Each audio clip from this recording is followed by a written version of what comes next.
थी। बाह चाकूअ सां चीरे मुंहिंजो नालो लिखियो थी। दुश्मन जी दिल ते ॼणो टांडो रखियो थी।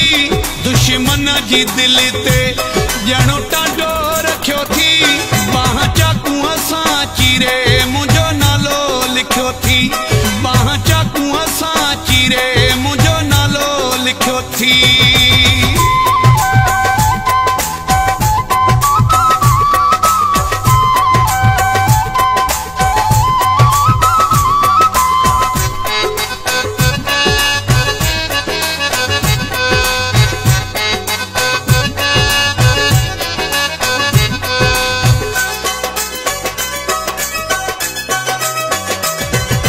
दुनिया परेशान मुझो वधायो थी मान। करे दुनिया परेशान।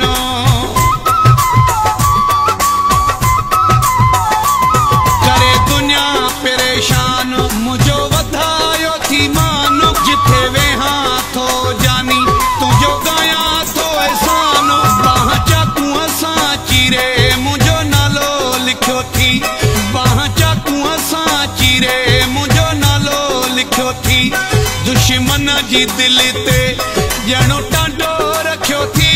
दुश्मन जी दिल ते ॼणो टांडो रखियो थी।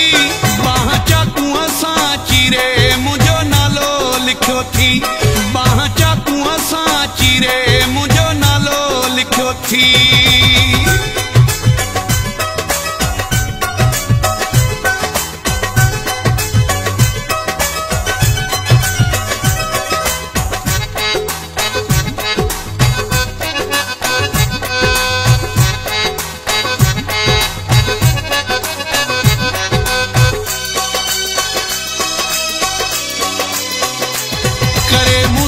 वफादारी मुझी दिल तो वाठारी। करे मूसां वफादारी।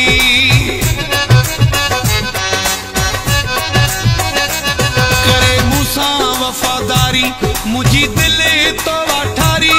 अल्लाह कंदो हमेशा लाइ रहिजी ईंदी पंहिंजी यारी।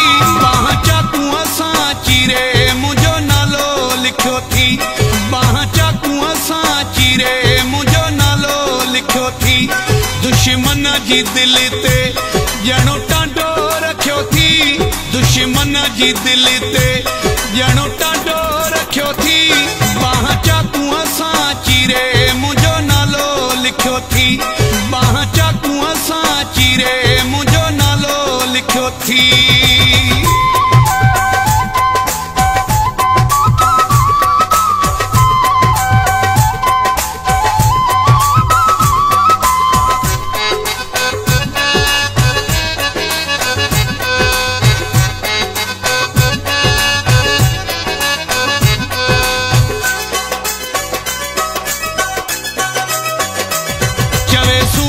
मकुरानी मिठो साह खां जानी।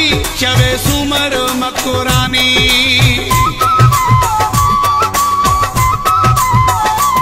चवे सूमर मकुरानी मिठो साह खां जानी।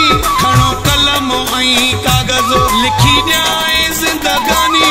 बाह चाकूअ सां चीरे मुंहिंजो नालो लिखियो थी। बाह चाकूअ सां चीरे मुंहिंजो नालो लिखियो थी। दुश्मन जी दिल ते ॼणो टांडो रखियो थी। दुश्मन जी दिल ते ॼणो टांडो रखियो थी। बाह चाकूअ सां चीरे मुंहिंजो नालो लिखियो थी। बाह चाकूअ सां चीरे मुंहिंजो नालो लिखियो थी।